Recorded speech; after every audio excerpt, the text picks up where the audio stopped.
The rain had just stopped when the funeral began, leaving the cemetery wrapped in a cold, silver mist. People whispered beneath black umbrellas as the casket of Helena Whitford, the only daughter of billionaire industrialist Charles Whitford, was lowered toward its final place. The world believed Helena had died suddenly in her sleep, her parents shattered, her friends stunned. But just as the priest raised his hand to give the last blessing, a man in a worn, neon-green garbage collector's uniform stumbled forward, his boots sinking into the wet grass. His clothes were stained, his hands shaking, and his face pale with urgency. This was Mateo Reyes, the quiet street cleaner no one ever noticed. Yet in this moment, everyone froze as he pointed at the casket with trembling certainty. "She's not dead." If you believe in kindness, miracles, and second chances, please like, comment, share, and subscribe to Kindness Corner. And tell us in the comments, where are you watching from? The mourners stiffened as Mateo stood there, soaked in rain and fear, but driven by something deeper than pride or hesitation. He was not a man accustomed to speaking in front of wealthy crowds or powerful families. He lived in the shadows of a society that barely noticed him. Yet today, everything depended on him being heard. Helena's father glared at him with a mixture of disbelief and fury, but Mateo's gaze did not waver.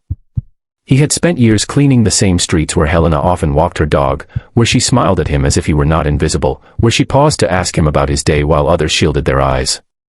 She was the only person who ever treated him like a human being, and he knew something about her condition that no one else seemed to notice. Mateo recounted the night he found Helena slumped on a park bench, pale but breathing faintly. He had called an ambulance, stayed by her side, and insisted the paramedics check her pulse twice because it was so shallow it nearly faded every few seconds. He remembered the medic mentioning a rare condition that caused temporary comas with almost undetectable signs of life. But somewhere between the hospital's rushed protocols and her family's shock, that information had been lost. When the doctor later announced her passing, Mateo had been pushed aside, told that he must be mistaken, told that he had no authority to question the hospital's judgment. But he never forgot how her fingers had moved when he held her hand that night, like a faint plea for someone to pay attention. Now, standing before the open grave, he begged them to reconsider. His voice trembled but grew stronger as he spoke from the heart, describing Helena's kindness toward people like him, describing how she once left warm meals beside the dumpsters for stray animals, and how she once defended him when a group of teenagers mocked his job. He told them he owed her everything, including the courage to interrupt this funeral.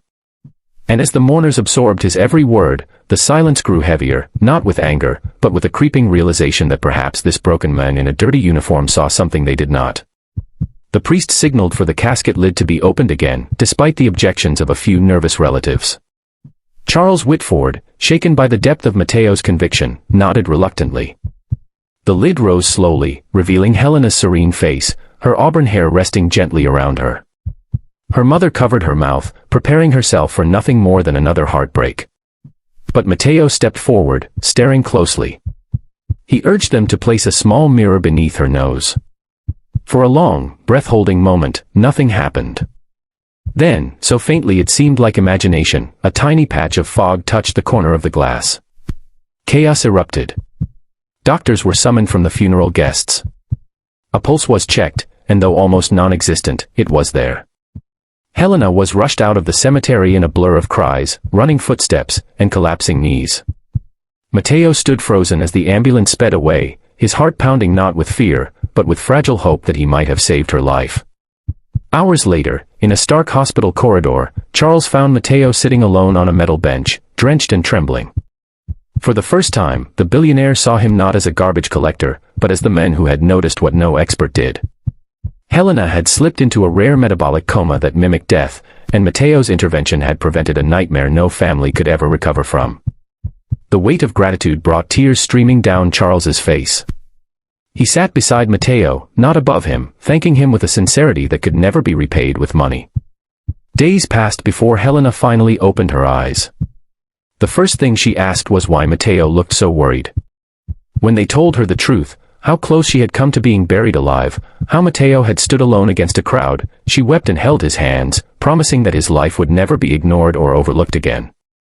Her survival became a moment that spread across the city, a symbolic reminder that dignity and humanity were not tied to wealth or status, but to courage, compassion, and the willingness to speak the truth even when no one listens.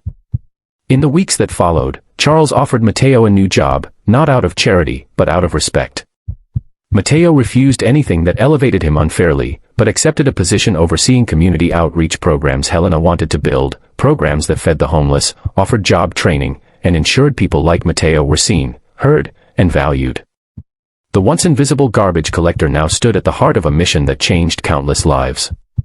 If this story moved you, please like, share, comment, and subscribe. Your engagement helps keep these meaningful stories alive on Kindness Corner. Before you go, tell us in the comments, what part of this story touched your heart the most?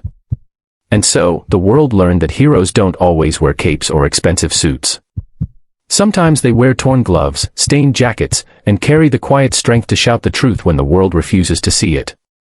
And because of one such hero, Helena lived, and countless others found hope again.